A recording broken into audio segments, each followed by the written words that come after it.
Ni hao from Wes. And Amy's Kitchen. Today we're making scones.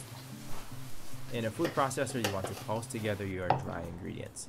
Flour, sugar, baking powder, and salt.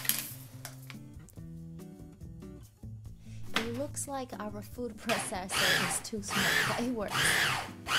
Then you're going to add cold cubed butter in batches. The reason the butter needs to be really cold here is because when it hits a hot oven, it will melt and it will create steam. Now this steam will create pockets of air in between the different layers in the dough, and that makes your end product that much more flaky. You'll notice the flour change color to a light yellow, then you know it's done. When you're done mixing, dump everything into a mixing bowl. And right here, this is where you can add any mix-ins that you want to make this recipe your own. So raisins, cranberries, chocolate chips, lemon zest, anything you want, as long as it's dry. Yeah. Next, pour in the liquids and mix until the dough comes together. Turn it onto your work surface, then knead it gently. You can either roll it here or pat into a round shape, and then cut into the beautiful wedges.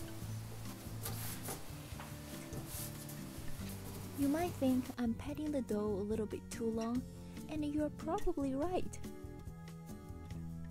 You don't have to make it perfect, just a flat disc would be fine.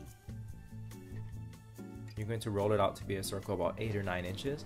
That way, once you cut it into wedges and it rises in the oven, you're going to have a nice tall scone. It's a go-to recipe for us because you can quickly make the dough in only about 6 minutes, and it's so flexible with all the things you can put in it. So from here you can either brush on egg wash on the top if you want for a darker color. We didn't do it this time around. Then you'll bake it at 230 degrees Celsius in a preheated oven for 12 to 15 minutes. You'll notice it gets brown on the top and your whole kitchen will smell awesome.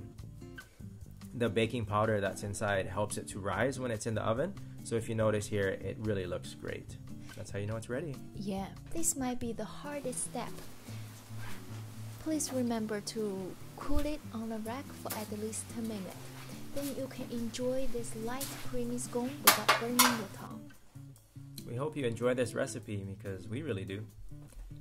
If you want to give this recipe a try, look in the description below for details and let us know how it turned out. Until next time, happy baking!